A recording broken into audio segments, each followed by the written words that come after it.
Hello, everyone, and welcome. My name is Allison Dawson, and I'm the Student Development Specialist, English and Writing Tutor for ECTC Student Support Services Program, and I hope that all of you listening are having a wonderful day.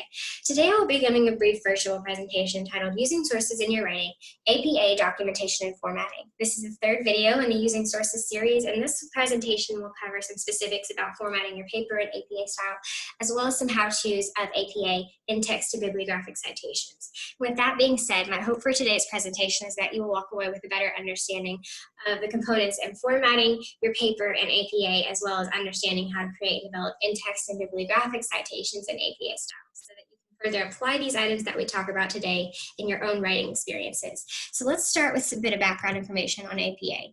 APA stands for and is sponsored by the American Psychological Association, and you'll find it most commonly used in disciplines connected to the social sciences. So if you're in a psychology course, you may use this. If you are an education or early childhood education student, you may also use this a lot, kind of anything to do with that human interaction. All sources are documented in two ways in APA style to avoid plagiarism. That is first with in-text citations, which fall within the body of your paper, and second with bibliographic citations, which fall on your source list. That is time of references, and that comes at the very end of your paper. While we'll go over those in-text and bibliographic citations in a moment, let's first take a look at the specifics of formatting in APA. You're going to want to set your margin to 1 inch on all sides. You're going to type your paper in Times New Roman size 12 font and double space throughout the entirety of your paper. You're going to need a running head or a page header on the top left corner of every page, and as you format that, you'll notice that it'll be your title in all caps within quotation marks. Your page number will be formatted at the top right corner of every page, and pay attention to any further formatting requirements given to you by your instructor so that you can complete your assignment to the best of your ability. Moving forward, we're going to look at in-text citations. Each time you reference a source or any idea that's not your own in your writing, you will need an in-text or parenthetical citation right after you reference that information, all in the same sentence, but before the period. An in-text citation in APA will almost always include the author's last name, the publication date of the source, and the page number from where you found the information you're referencing on that source. And so note my example below. Your sentence information, you'll see that first. Then you'll see that last name, date, and page number, all in that in-text citation. Notice the commas to separate the name, date, and page number. Notice the little p to abbreviate for one page number and 2 to abbreviate multiple page numbers. Those are all specific things for APA, so please take note of those. The next thing we'll look at is introducing the source. It's important to introduce any source in your writing that you reference, as it gives credit to the author, the original author. It provides clarity to your reader should they want to go back and look for that information themselves.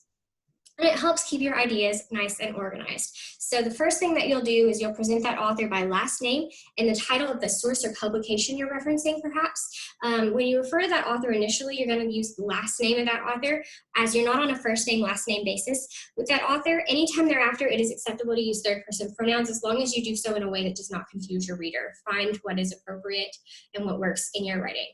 You're going to use present tense as you are introducing with attribution verbs. Attribution verbs give that original author action. So that original author might be asserting, explaining, or claiming something. And so you're not going to say that they say anything, because attributions only refer to their writing.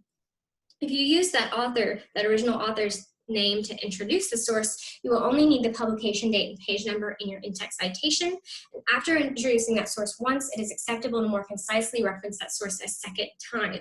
And so we're going to look at what these items might look like in the examples that I have listed. Note that the red lettering will symbolize those introductory elements, and the blue lettering will show those attribution verbs. Example number 1 reads, in the book, The Patchwork Planner, 350 Original Designs for Traditional Patchwork, Hilberg asserts that the 4-patch, 5-patch, and 9-patch technique has been used in patchwork for several generations. 1997, page 8. Going right into number 2, Hilberg explains that these techniques are practical, as assembling shapes based on designs becomes easier due to decreasing the size of the quilt blocks. 1997, page 8. So note a couple of things here. Number 1 is quoted, and number 2 is paraphrased. Here's the original sentence from the paraphrase portion. It is useful because it makes piecing patterns of a geometrical nature simpler by reducing the job to smaller, more manageable blocks. So that way you kind of have a before and after of what that paraphrase looks like. The second time I introduced Hilberg, it was much more brief and concise than the first. That first was that initial reference. The second, because it was back to back, I could just make it much more concise. Also notice that Hilberg's name was used to introduce, so it is not in the in-text citation. If you have multiple authors, so a couple of things here. If there are 2 to 5 authors, you're going to insert them in your in-text citations in order of how they appear on the source. Just all of their last names in order of how they appear on the source. If there are 6 or more authors that were contributed to the source you're referencing, you just follow that last name of the first author listed on the source with et al. And we'll take a look at some scenarios here. Number 1 on my examples reads, the American Psychological Association, APA, sponsors the APA's title, Troika and Hess, 2013, page 274. Note there are 2 authors, Troika and Hess, and note the ampersand rather than and to connect those names. Ampersands are specific to APA. Number 2, according to blank, your information from your source would go here. Author 1, 2, and 3, date and page number.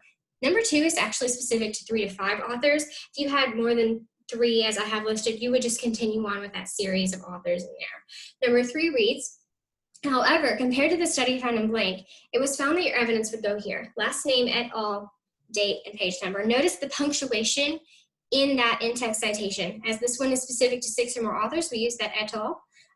So that appeared as last name, et al., period after all, then your comma. So don't get that confused.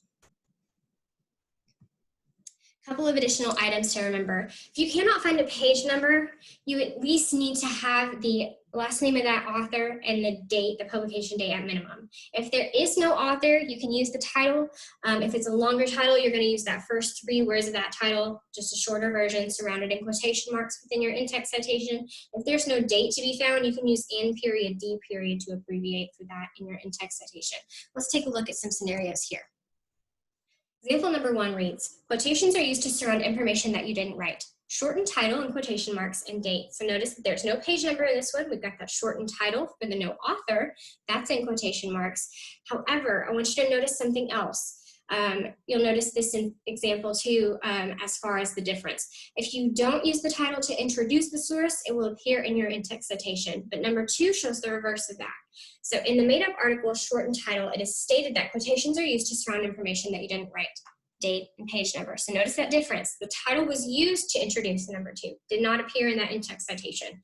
And number 3, according to blank, your paraphrased information to support your purpose and main idea. You'll notice that we have the last name in period, d period for no date, and page number. Moving into bibliographic citations, I want you to note a couple of things here. APA's most recent update happened in October of 2019 to the 7th edition. I've talked to an ECTC librarian who introduced me to the 7th edition, and she was telling me that it will be more widely implemented in fall of 2020. So my current presentation and ECTC's library research guides all will show the 6th edition. So that's kind of what we're covering today is the 6th edition. If you want more information on the 7th edition, always feel free to ask your instructor. But we also have a good resource here from Purdue OWL that I've included on this slide, and that will give you a more comprehensive guide of the 7th edition. However, Purdue OWL also still has information on the 6th edition as well. So feel free to check those out. So we're going to kind of go over next what components make up an APA bibliographic citation. So what do you need here? So you obviously need the author. Last, first, and middle initial will be how that appears in your bibliographic citation. You'll need a date of publication. If you can only find the year, that's fine. If you can find the full date, use that. Titles. Title of the source, subtitles, or any other titles needed, whether that be the title of like the container you found it in, that journal, webpage, or periodical title. All of those are important to be aware of. You may also need the volume, number, page numbers of which you found the information, and sometimes a digital object identifier or a DOI. And those are defined as a numerical code that are in some cases assigned to journal articles. And so be aware that you may see those when you're searching through library databases. I have included an example of a book here, Bert Hilberg's Patchwork Planner that we mentioned in the in-text citations portion. Notice here that one of the elements that is required for my bibliographic citation here, I was not able to find, and that's okay. That leads me into my next point. When doing research of your own, you may not be able to find each component. Different sources have different components, and so look for the ones that you can find. Plug them in, and remember that your goal is always to provide your reader with the most complete bibliographic citation. Going into our next portion here, some how-tos. Remember that these are all in the 6th edition. We've got book In print, scholarly journal article, online, scholarly journal article on library database with and without a DOI, website and magazine article online. Now, I'm not going to read all of these to you, so if you need to pause and copy these down, that's fine.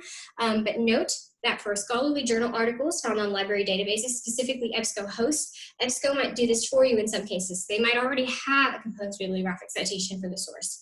Just make sure that you go over that and make sure that there aren't any errors. And pay close attention to the punctuation in your bibliographic citations. Note that there is no period that comes after a URL or a DOI.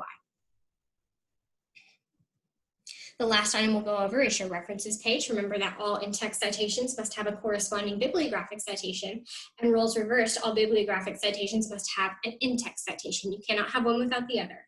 You also need to remember to type your references page in Times New Roman 12-point font, double space in your in-text or bibliographic citations. All citations must be in ABC order. Note Hilberg before Troika here. The second line and any lines thereafter should have a hanging indentation. Notice that Troika and Hilberg both have 2 lines after that first line. Those are all indented 5 spaces from the left margin. And pay attention to any further requirements or preferences from your instructor on your assignment as a whole. As we conclude today's presentation, if you need any additional help with APA style, please check out ECTC's library research guides under the citations tab. Purdue OWL and EasyBib also have some guides there. Remember that difference, to note that difference between the 7th edition and the 6th edition. If you're going to use citation generators, that's fine. Use them with caution. Know what components you need. Use the tool, and go back and double check to make sure that there aren't any errors. If you're going to use Microsoft Word to compose your citations, you can do that. However, depending on what version of Microsoft Word you have, it may not be updated for APA 7th edition. So just kind of be aware of that. EasyBib and Citation Machine are a couple of other citation generators. Again, double check your work. If you have any other questions that you might need answered, please feel free to contact me. My email, my phone, and my availability are listed on this slide. I thank you so much for listening, and I hope that you have a blessed day.